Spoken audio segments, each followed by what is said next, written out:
નમસ્કાર મિત્રો, સ્વાગત છે અમારી યુટ્યુબ ચેનલમાં તમારું। તો આજે આપણે વાત કરીશું એવા મંદિરની જ્યાં પ્રસાદ સ્વરૂપે પાણીની બોટલો ચડાવવામાં આવે છે। તો આનો સંપૂર્ણ ઇતિહાસ જાણવા માટે અમારો વિડીયો અંત સુધી જોજો। તો મિત્રો, ગુજરાતમાં આપણે અનેક મંદિરો જોયા છે જ્યાં અનેક વિવિધ આસ્થાઓ આપણે જોઈએ છે।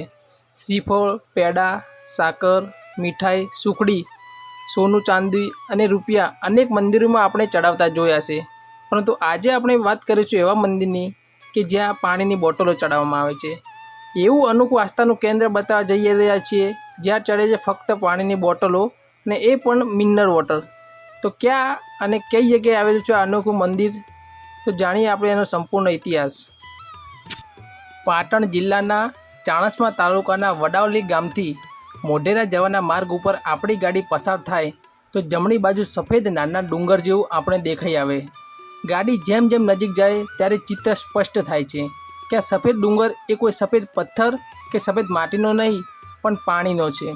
સ્વાભાવિક પાણીનો મહાકાય ઢગલો જોઈ આપના મનમાં એક વિચાર પણ આવી જાય છે કે અહીં કોઈ મિનરલ બોટલની ફેક્ટરીનું કોઈ મોટું ગોડાઉન આવેલું છે। શું કોઈ મોટા કન્ટેનરમાંથી અકસ્માતે પાણીની બોટલ રોડની સાઈડમાં ઢોળાઈ પડી છે કે કેમ? આવા અનેક સવાલ પહેલીવાર અહીંથી પસાર થતા વાહન ચાલકોના મનમાં પેદા થાય છે। સ્વાભાવિક છે, અમારા મનમાં પણ કંઈક આવા સવાલ પેદા થયા હતા।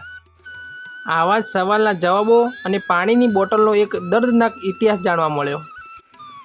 અહીંના આસપાસના સ્થાનિકોનું માનીએ તો વડાવલી ગામમાંથી મોઢેરા જવાના માર્ગ ઉપર આજથી 10 વર્ષ પહેલાં રિક્ષા અને કાર વચ્ચે અકસ્માત સર્જાયો હતો।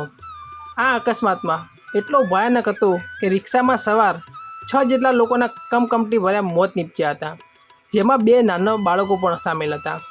આ અકસ્માતમાં 2 નાના બાળકો અકસ્માત સ્થળે પાણીની પોકાર કરતાં મોતને ભેટ્યા હતા, જે હૃદયદ્રાવક કરુણ ઘટના જે તે વખત અને લોકોએ પ્રત્યક્ષ જોઈ હતી। જોકે અકસ્માત બાદ આ બાળકોની આત્માને શાંતિ, સદગતિ અને મોક્ષ મળે તે માટે આ અકસ્માત સ્થળે મૃતક બાળકો માટે પાણીની બોટલ મૂકવામાં આવી હતી।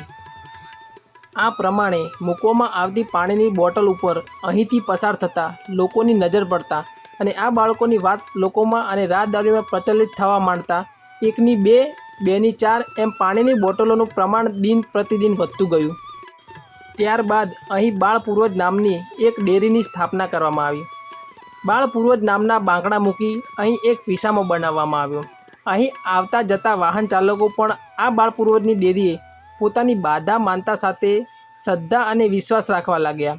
લોકો પોતાની મનોકામના પ્રમાણે પાણીની બોટલની માનતા બાધા રાખવા લાગ્યા। 1થી માંડી 101 સુધીની પાણીની બોટલોની માનતા અહીં લોકો માની રહ્યા છે। અને પરિવારમાં તકલીફ હોય કે પોતાની શારીરિક ધંધા કે રોજગારીની ચિંતા હોય કે પછી વિદેશ જવાની પાસપોર્ટની ચિંતા હોય તો લોકો પોતાની શ્રદ્ધા પ્રમાણે આ બાળ પૂર્વજની ડેરીએ બાધા રાખતા હોય છે અને જેમ જેમ પોતાની બાધા પૂર્ણ થાય તેમ તે પ્રકારે અહીં બાળ પૂર્વજની ડેરીએ પાણી ચડાવી પોતાની બાધા પૂર્ણ કરે છે।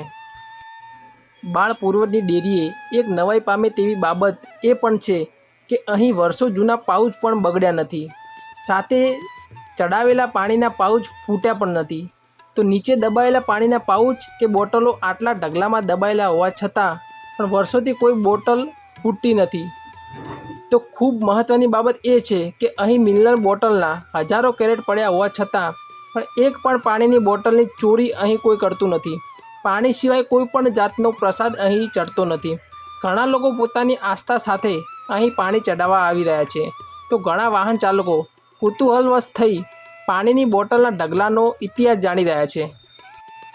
લોકો પરિવાર સાથે અને સ્પેશિયલ વાહન ભાડે કરીને પણ પરિવાર સાથે અહીં પોતાની બાધા માનતા પૂરી કરી રહ્યા છે। જોકે એક ચમત્કારિક બાબત એ પણ છે કે અહીં પાણીની બોટલો ચડાવવાનું અવિરત ચાલુ રહેવા પામ્યું છે, જેમાં રવિવારે શ્રદ્ધાળુઓની વિશેષ ભીડ જોવા મળે છે। અહીં પાટણ, મહેસાણા, બનાસકાંઠા સહિતના જિલ્લાઓમાંથી લોકો પાણી ચડાવવા આવી રહ્યા છે। તો ઘણા વાહન ચાલકો અહીં પાણીની બોટલનો ઢગલો જોઈ બ્રેક લગાવી રહ્યા છે। તેઓ નીચે ઉતરી અહીં આવીને અહીંની આસ્થા જોઈ એ પણ અનોખા આસ્થાના કેન્દ્રનો ઇતિહાસ જાણી આ મૃતક બાળકોની આત્માને મોક્ષ મળે તે માટે તે પણ 2 હાથ જોડી પાણીની બોટલ અવશ્ય ચડાવી રહ્યા છે। અકસ્માત તો આપણે અનેક જોયા છે, પરંતુ અકસ્માત બાદ એક શ્રદ્ધા અને આસ્થાનો અનોખો ઇતિહાસ રચાઈ જાય અને ઘટના સ્થળે એક અનોખું આસ્થાનું ભક્તિનું કેન્દ્ર ઊભું થઈ જાય. એવું એક વાસ્તવિક અને અનોખું શ્રદ્ધાનું કેન્દ્ર જોવું હોય તો આપણે પણ પાટણ જિલ્લાના ચાણસ્મા તાલુકાના વડાવેલીથી મોઢેરા જવાના માર્ગ ઉપર પસાર થવું પડશે. તો મિત્રો, તમારે પણ આ રોડ પરથી પસાર થવાનું થાય તો દર્શન કરવાનો લાભ જરૂરથી લેજો. અને અમારો આ વિડીયો ગમ્યો હોય તો અમારી યુટ્યુબ ચેનલને સબસ્ક્રાઈબ કરવાનું ના ભૂલશો.